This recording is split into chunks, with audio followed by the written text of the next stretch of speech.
My dear students, have a very sweet day to all of you. I hope you are well and safe at your home.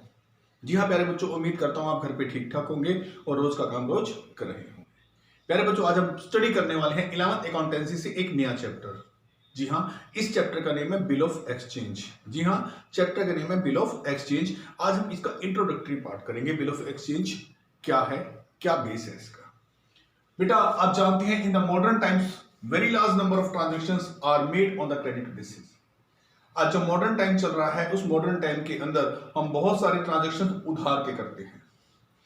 उधार में हम अपना सामान बेचते हैं। In case of credit sale of goods, अगर हम goods की क्रेडिट सेल्स करते हैं, the purchaser usually promises. Purchaser जो है वो हमेशा प्रोमिस कर देता है to make the payment after a certain period of time, कि मैं एक सर्टेन पीरियड ऑफ टाइम के बाद जो है आपको पेमेंट कर दूंगा। ये पेमेंट कौन करता है? परचेजर ये वादा करता है। बायर, कंज्यूमर, खरीदने वाला, परचेजर, ये हमेशा वादा करता है क्या, कि मैं एक सर्टेन टाइम के बाद आपको इस उधार माल जो मैंने आपसे लिया है, इसकी पेमेंट एक सर्टेन टाइम और पीरियड के बाद कर दूंगा। इन सच ए केस, इस केस में जो सेलर होता है, जो सामान को बेचने वाला होता है, वो would like to get an return undertaking. Would like to get an return undertaking, वो एक रिटर्न अंडरटेकिंग लेना चाहता है। किसका? From the side of buyer. Buyer से लेना चाहता है to get the payment after a fixed period of time, कि आप फिक्स पीरियड के बाद आप मुझे ये पेमेंट दे देंगे। देखो, खरीदने वाला जब उधार खरीदने के लिए तैयार हो जाता है, तो सेलर के मन में ये आता है क्यों ना मैं इससे रिटर्न अंडरटेकिंग ले लूं, उस फिक्स पीरियड ऑफ टाइम के बाद ये मुझे पेमेंट दे ही देगा। वैसे तो व्यापार म्यूचुअल अंडरस्टैंडिंग पे चलता है, परंतु यहां जब लेने वाला उधार लेने के लिए तैयार है, तो सेलर को जो उधार दे रहा है उसे भी तो अपने पैसे की सिक्योरिटी के लिए, कि after certain period of time मुझे ये पैसा मिल जाएगा, उसे भी इस श्योरिटी के रूप में अंडरटेकिंग लेने का अधिकार बनता है। ये अंडरटेकिंग बाद में कन्वर्ट हो जाएगी बिल ऑफ एक्सचेंज में।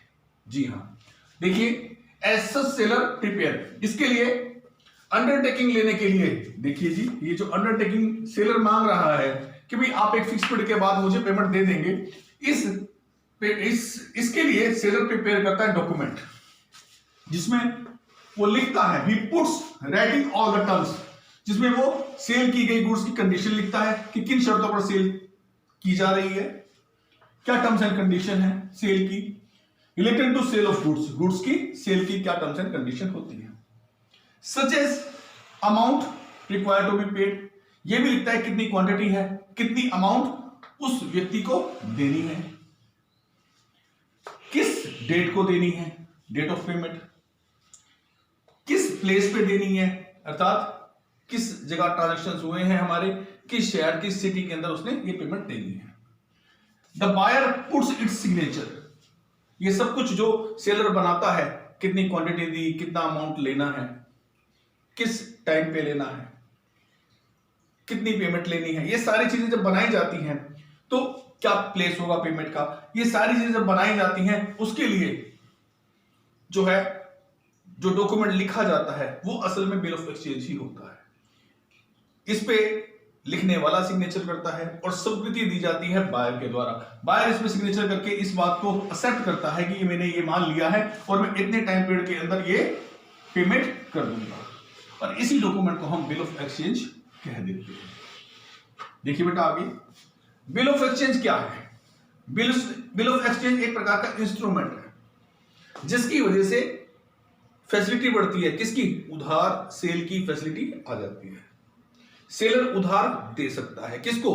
परचेजर को, क्योंकि परचेजर को एक्सेप्ट करनी होती है terms and condition of payments, terms and condition of credit cell. Bharat में ये शुरू से चल रहा है और इसका नाम जो भारत में था वो हुंडीज के नाम से प्रसिद्ध था, और ये इंडियन लैंग्वेजेस में डिफरेंट टाइप्स की हुंडियां लिखी जाती थी और उधार माल बिकता था। तो वेस्टर्न कंट्रीज में इसे बिल ऑफ एक्सचेंज या प्रोमिसरी नोट के नाम से जानते हैं। जी हां, तो फिर मैं दोबारा आपको बता दूं बिल ऑफ एक्सचेंज क्या है।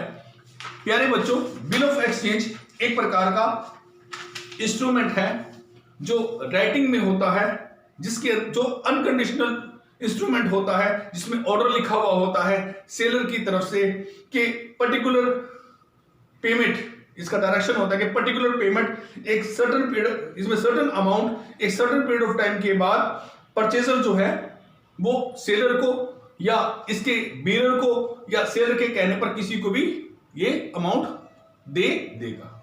तो मेरे बच्चों, एक उधार की फैसिलिटी को जनरेट करने वाला इंस्ट्रूमेंट है वो है बिल ऑफ एक्सचेंज। उम्मीद करता हूं आपको समझ में आ गया होगा।